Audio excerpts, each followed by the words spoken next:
SBI லாக்கரில் வைத்த 11 சவரன் நகைகள் களவு போனதாக புகார் கூறி 10 நாட்களாக வீதியில் தவிக்கும் மின் பொறியாளர் கலைச்செல்வி இவர்தான்.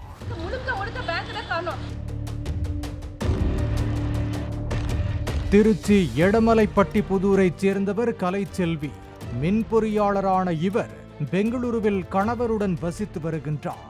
கடந்த ஜனவரி 5ஆம் தேதி பணம் செலுத்தி சொந்த ஊரான எடமலைப்பட்டி புதூரில் உள்ள SBI வங்கி கிளையில் A7 என்ற லாக்கரை பெற்ற கலைச்செல்வி 11 சவரன் நகைகளை சுருக்கு பைக்குள் போட்டு தனது ஆதார் நகலுடன் லாக்கருக்குள் வைத்தார்.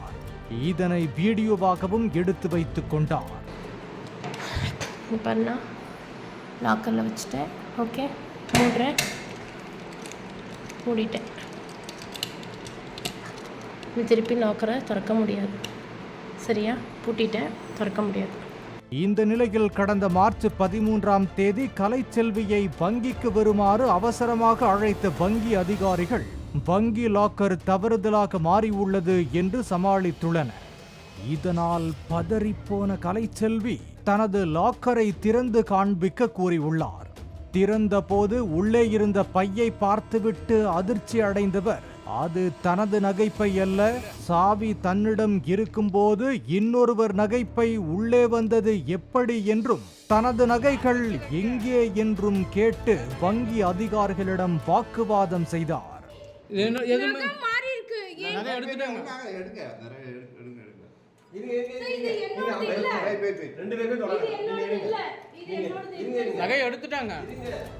கலைச்செல்விக்கு வழங்கப்பட்டது A7 லாக்கரின் ஸ்பேர் கீ என்று கூறிய அதிகாரிகள் அந்த லாக்கரின் ஒரிஜினல் கீ 87 வயது வாடிக்கையாளர் ஒருவரிடம் இருந்ததாகவும் நீண்ட காலம் அவர் பயன்படுத்தாமல் வைத்திருந்த நிலையில் தவறுதலாக லாக்கரின் ஸ்பேர் கீயை கலைச்செல்வியிடம் வழங்கியுள்ளனர். கலைச்செல்வி நகை வைப்பதற்கு திறந்த அன்று 87 வயது நபருக்கு உங்கள் லாக்கர் திறக்கப்படுகிறது என்று செல்போனில் குறுந்தகவல் சென்றுள்ளது. இதையடுத்து சில தினங்கள் கழித்து வந்து அவர் லாக்கரை திறந்து பார்த்தபோது கலைச்செல்வியின் ஆதார் நகல் மட்டும் உள்ளே இருந்ததாக கூறி அதனை தங்களிடம் கொடுத்துவிட்டு சென்றதாக அதிகாரிகள் தெரிவித்தனர். அதன் பின்னர் ஒரு நாள் வந்து அந்த நபர் தங்கள் குடும்பத்தினரின் நகைகளை லாக்கரில் வைத்து சென்றுள்ளார் என்றும் உங்கள் நகைகள் எப்படி மாயமானது என்று தங்களுக்கு தெரியவில்லை என்றும் கூறியுள்ளனர். இதையடுத்து தனது லாக்கரில் வைக்கப்பட்ட 11 சவரன் நகைகள் களவு போனதாக கலைச்செல்வி எடமலைப்பட்டி புதூர் காவல் நிலையத்தில் புகார் அளித்தார். காவல் ஆய்வாளர் பேபி உமா வழக்கை முறையாக விசாரிக்காமல் அலைக்கழித்ததாக கூறி கலைச்செல்வி புகார் தெரிவித்தார். பேங்க் மேலே தான் தப்புன்னு ஏஜென்ட் ஒத்துக்கிட்டாரு. Regional manager, chief regional manager எல்லாமே பேசினாங்க, நகைக்கு அஷூரன்ஸ் கொடுத்தாங்க.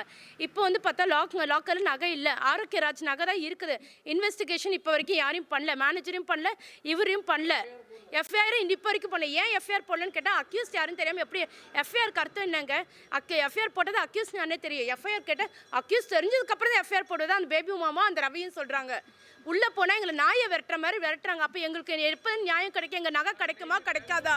கடந்த 10 நாட்களாக தான் சொந்த பணியை பார்க்க இயலாமல் கடும் மன உளைச்சலில் திருச்சியில் தவிப்பதாகவும் தனது 11 சவரன் நகை மற்றும் இத்தனை நாள் தன்னை அலைக்கழித்ததற்கும் இழப்பீடு வழங்க வேண்டும் என்று கலைச்செல்வி ஆதங்கம் தெரிவித்தார். நாங்கள் பெங்களூர் டு திருச்சி டெய்லி இங்கே வந்து திருச்சியில் வந்து தங்கியிருக்கோம்.